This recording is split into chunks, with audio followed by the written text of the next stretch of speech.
A brindare è l'Imoco Conegliano, che al Pala Ubibanca si aggiudica il derby delle bollicine con la Bosca San Bernardo Cuneo. 3 giorni dopo il successo contro Novara, le ragazze di Santarelli avevano l'obbligo di non abbassare la concentrazione per proseguire la striscia positiva e Volosce Compagne non hanno tradito le attese. Una pratica sbrigata in 3 set, con Santarelli che in vista della Supercoppa di sabato e dei tanti appuntamenti ravvicinati lascia a riposo Paulegono, rimpiazzata in posto 2 da una Sorokaite che chiuderà da top scorer con 14 punti.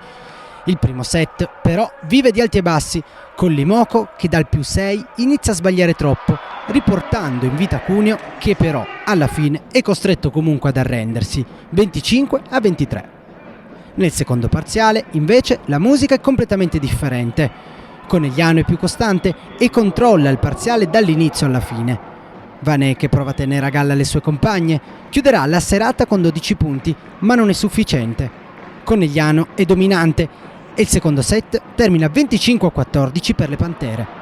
Coach Pistola nel terzo lascia fuori Zambelli e Nizetic, rimpiazzate da Frigo e Markovic, che nonostante il problema alla spalla ha comunque lottato durante tutta la partita.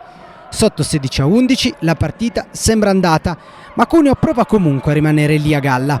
Finisce 25-20 per un Imoco che si dimostra nettamente più forte, soprattutto con una panchina lunga che può far passare sonni tranquilli a Daniele Santarelli. Le alternative il coach giallo-blu le ha, una squadra completa, profonda e soprattutto che non abbassa mai la concentrazione. Novara è avvisata. Per Cuneo invece arriva al quarto KO consecutivo, anche se chiaramente è il più indolore. In attesa del ritorno di Rigdon e di una Markovic al 100%, Pistola avrà tempo per pensare alla prossima sfida. Sabato 23 novembre alle 20:30 le cunesi se la vedranno al Pala Yamamai contro l'Une Teamwork Busto Arsizio.